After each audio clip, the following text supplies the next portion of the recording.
Okay, now we're going to do lesson 88 for Algebra 1, and it's on quadratic equations.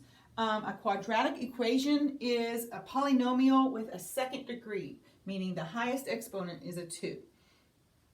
And the way we do these is they have typically a trinomial, it could be binomial, but it equals 0. And so to do that, we will have two answers at the end of the problem, and I'll show you why.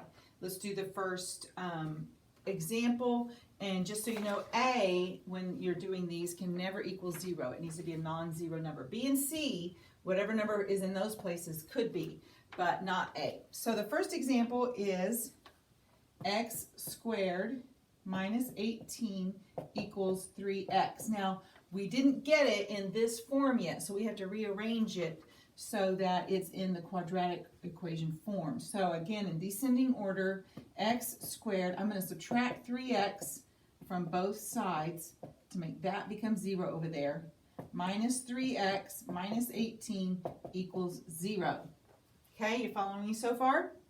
Now I'm going to set up and factor it. And we've factored trinomials before. Put an x here and x here for the x squared.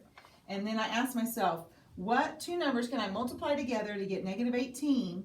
And when I add those two numbers, I get negative 3. And so I'm going to jump right to it because we've already done those before. That's just review.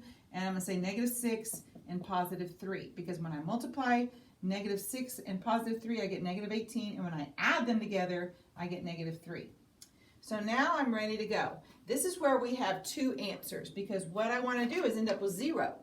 This has to equal 0. Now you know any number times 0 is 0. So I'm going to make whatever's in here, in this x minus 6, I'm going to make it equal 0. Because if this equals 0, I multiply 0 times this, I get 0. So to make this equal 0, I'm going to say x equals 6.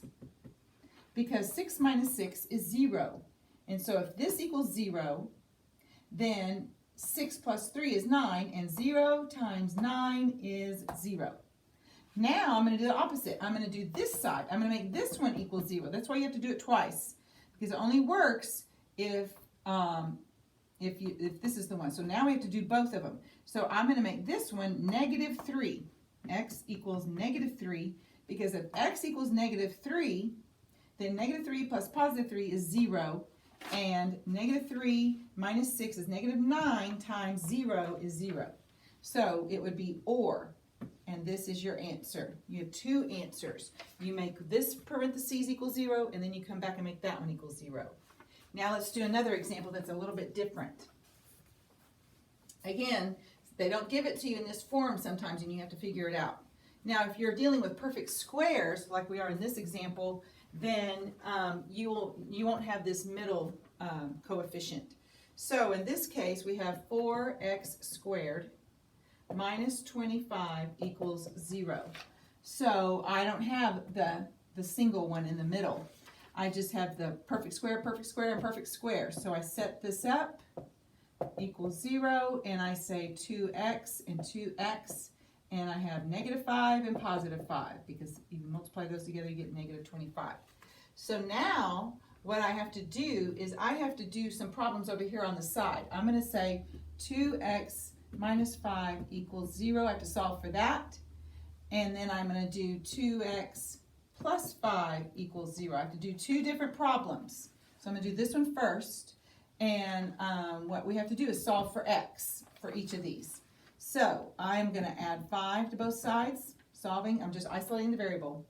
That goes away, so I have 2x equals 5. Divide both sides by 2. That goes away. X equals 5 over 2. Okay? Here's my first one. Now, I'm going to go over here and do the one with positive 5. Subtract 5 from both sides. That goes away. I'm just solving for x. 2x equals negative 5. Divide both sides by 2, that goes away. X equals negative 5 over 2. And that's how you do it when you have perfect squares. And so you have two answers, again, to make the equation true. And then you just write both of them down and box them up. So, moving on. Yep, very simple. You're going to do 2 problems like that. And so A and B, you solve it twice. And so after you factor it, you do each of these. And that is it for lesson 88.